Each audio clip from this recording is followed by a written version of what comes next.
بیٹوں نے فون کھولا، واٹس ایپ پر فحش ویڈیوز، نوجوان عورتوں کی تصاویر، محبت بھرے پیغامات، سب کچھ سامنے آ گیا۔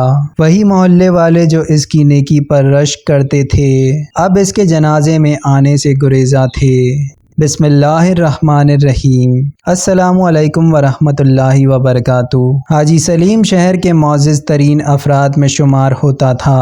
اس کی عمر 70 برس تھی۔ سر پر سفید عمامہ، ہاتھ میں تسبیح، چہرے پر نور کی جھلک اور مسجد کی پہلی صف میں موجودگی، یہ سب کچھ اسے ایک نیک انسان کے طور پر ظاہر کرتے تھے۔ لوگ اسے رشک کی نگاہ سے دیکھتے، نوجوان اسے ولی مانتے اور محلے والے اس سے عقیدت رکھتے، مگر یہ سب کچھ محض ایک دھوکہ تھا، ایک دکھاوا، ایک نقاب جس کے پیچھے گناہوں کی بدبودار دنیا چھپی ہوئی تھی۔ سلیم نوجوانی ہی سے دل پھینک اور عورتوں کا رسیا تھا۔ تعلیم کی آڑ میں شہوت کو پروان چڑھایا، محلے کی لڑکیاں، رشتہ داروں کی بیٹیاں، حتیٰ کہ نوکری کے دوران ماتحت خواتین، سب اس کی نظروں کے تیر کا شکار ہوئیں۔ جب وہ جوان تھا تو اس نے ایک نادر لڑکی کو محبت کا جھانسا دے کر اپنے گھر بلایا، اور پھر وہ ہوا جو قیامت کی رات لوگوں کی رسوائی کا سبب بنے گا۔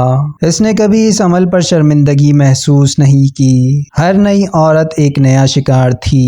شادی اس نے کسی نیک خاندان کی لڑکی سے کی، 4 بچے ہوئے، بیوی نیک پردہ دار صابرہ، وہ ہمیشہ اس کی بے راہ روی پر آنکھیں بند کرتی رہی، بچوں کی خاطر، خاندان کی عزت کی خاطر۔ حاجی سلیم نے بڑھاپے میں حج کیا اور داڑھی رکھ لی، مسجد جانا شروع کر دیا، مگر اندر کا بھیڑیا زندہ تھا۔ جب موبائل فون عام ہوا، واٹس ایپ، فیس بک اور انسٹاگرام نے اس کی بوڑھی شہوت کو نئی زندگی دے دی۔ جوان لڑکیوں سے چیٹنگ، فحش تصاویر کا تبادلہ، ویڈیو کالز پر بے حیائی، یہ سب اس کی روزمرہ زندگی کا حصہ بن گیا۔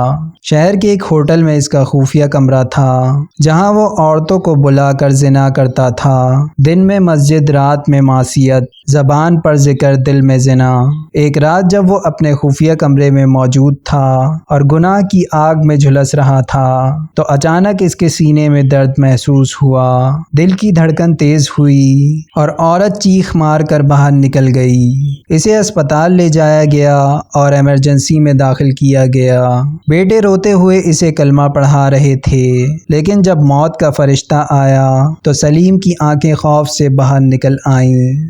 پسینہ ٹپکنے لگا، جسم تھر تھر کانپنے لگا، زبان کلمے کا نام تک نہ لے سکی، صرف تڑپ، صرف سسکیاں، صرف مجھے بچاؤ کی دعائیاں۔